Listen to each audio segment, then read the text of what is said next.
ഇന്ന് 28ാം ഓണം. ഓണാട്ടുകരയുടെ ഉത്സവമായ ഓച്ചിറ കാളകെട്ട് ഉത്സവവും ഇന്നാണ്. എല്ലാ കരകളിലും തലയെടുപ്പോടെ കൂറ്റൻ കെട്ടുകാളകൾ ഒരുങ്ങിക്കഴിഞ്ഞു. രാവിലെ മുതൽ ഓണാട്ടുകരയിലെ കൈവഴികളിലെല്ലാം കെട്ടുകാളകൾ അണിനിരന്നിരുന്നു. ഓച്ചിറയിൽ നിന്ന് ദിലീപ് ദേവസ്യ തയ്യാറാക്കിയ റിപ്പോർട്ട്.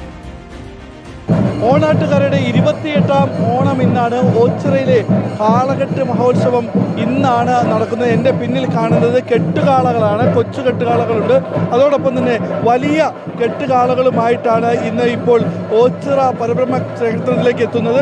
നൂറ്റാണ്ടുകൾക്ക് മുമ്പ് ഓണാട്ടുകാർക്ക് കൃഷിയായിരുന്നു അവരുടെ പ്രധാന ഉപജീവന മാർഗമായി വന്നത്. അപ്പോൾ ഈ ചിങ്ങമാസത്തിലെ കാർഷിക വിളവെടുപ്പ് കഴിഞ്ഞാൽ തങ്ങളുടെ കൃഷിക്ക് ഏറ്റവും കൂടുതൽ പങ്കുവഹിച്ച കന്നുകാലികളെ ആദരിക്കുക എന്നത് ഒരു ആദരസൂചകമായിട്ടാണ് ഈ കാളകെട്ട് മഹോത്സവം നടത്തുന്നത്.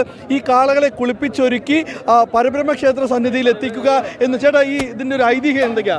ഐതിഹ്യം എന്ന് പറഞ്ഞാൽ നമ്മുടെ ഓച്ചിറ കാളകെട്ട് മഹോത്സവമായിട്ട് ബന്ധപ്പെട്ട് നമ്മുടെ ഓച്ചിറയുടെ ഏറ്റവും പ്രധാനപ്പെട്ട ഉത്സവമാണ്. പണ്ട് കാലം മുതൽ അങ്ങനെ നീണ്ടു വന്ന അതേ ഒരു രീതി ഇപ്പോഴും നടന്നു വരികയാണ്. ഈ സമയമാകുമ്പോൾ നമ്മുടെ വിദേശത്തുള്ള ആളുകളൊക്കെ ഈ ഓച്ചിറ ഈ നമ്മുടെ കരകളിലേക്ക് തിരിച്ചെത്തും. തീർച്ചയായിട്ടും അവരുടെയൊക്കെ ഒരു വർഷങ്ങളായിട്ടുള്ള ഒരു സാമ്പത്തികമായിട്ടുള്ള കാര്യങ്ങളെല്ലാം അവർ സ്വരൂപിച്ച് വെച്ചിട്ടാണ് ഇതിനു വേണ്ടി കൊടുക്കുന്നത്. ഏകദേശം 52 കരകളിൽ നിന്ന് 370 പരം കാളകൾ ഉണ്ട് എന്നുള്ളതാണ്. അങ്ങനെയാണ് കാളക്കെട്ടുകൾ കൊണ്ടുവന്നുള്ളത്. 5 ലക്ഷത്തിൽ പരം ആൾക്കാരാണ് വിവിധ ജില്ലകളിൽ നിന്നായിട്ട് ഈ ഓച്ചിറ പരബ്രഹ്മ ക്ഷേത്രത്തിൽ ഇന്ന് ഈ കാളക്കെട്ട് ഉത്സവം കാണാനായി എത്തുക എന്നുള്ളതാണ്. 2 കരകളിൽ നിന്ന് കൊണ്ടുവരുന്ന 370-ലധികം കാളക്കെട്ടുകൾ വരുന്നു.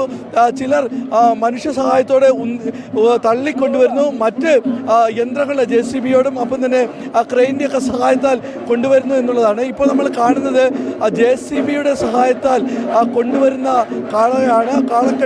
കാളക്കെട്ടാണ്. ഇതിന് വലിയ ഒരു ആൾക്കൂട്ടമാണ് ഈ കാളയെ ഇങ്ങോട്ട് കൊണ്ടുവരിക എന്നുള്ളത്. അതാണ് നമുക്കിപ്പോൾ കാണാൻ കഴിയുന്നത്.